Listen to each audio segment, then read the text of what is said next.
Hey y'all, this morning I attended the virtual portion of the National Association for Multicultural Education Region 5 Symposium, and I am now on my way to Houston for the in-person event. So let me tell you what happened today at the virtual session. I learned a new word from Dr. Sunny Stubbs, translanguaging. Translanguaging is a teaching strategy that allows students to use all their language resources, such as their home language and English, together to make meaning and learn more effectively. For example, a student might talk through a science concept in Spanish with a peer before writing about it in English. This approach helps deepen understanding, builds confidence, and honors students' full linguistic identities. Today is Emerging Scholars Day. Let's see what we learn. Today I learned from our keynote speaker, Dr. Bonner, that I should always have research in 4 stages going on simultaneously. You want to be collecting data and working on your lit review for one project. You want one in an active writing mode. You want one to have been submitted. And you want one in a revise and resubmit phase.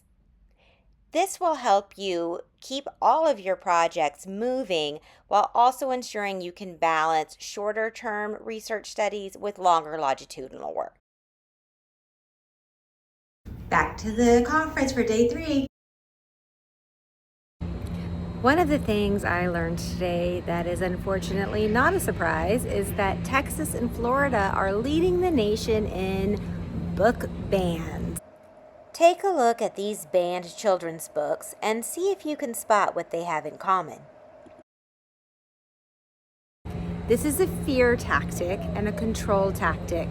It's appropriate that I'm sharing this with you from the Holocaust Museum in Houston because banning information is one of the ways the Third Reich was successful. So if this bothers you, look into SB 13 if you're in Texas and contact your lawmakers. My first takeaway came from our keynote today, the great Dr. H. Prentice Baptiste. Education is a responsibility. If you're an educator, you are responsible for teaching every person in your classroom or wherever you're teaching. And if you're educated, it's your responsibility to take what you learn from it, grow with it, and share it with others so that they can also learn and grow. Art is activism. Texas Names Artist in Residence program allows artists to share their work with conference attendees while also raising important funds for their classrooms or charitable causes that are close to their hearts. And I would add to that, research is activism. We invite you to share your voice in the Texas Journal for Multicultural Education or as a presenter at the upcoming NAME annual conference in New Orleans. I'm back home, and my remaining question is one Dr. Ashley Gibson asked us this morning.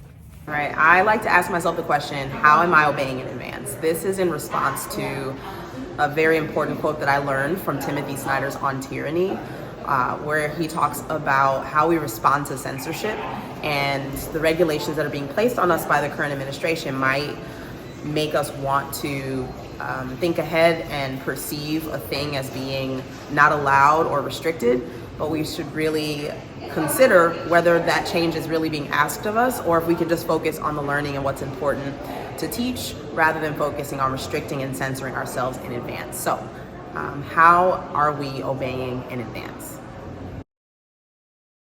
Thanks for joining me. I'll see you next time.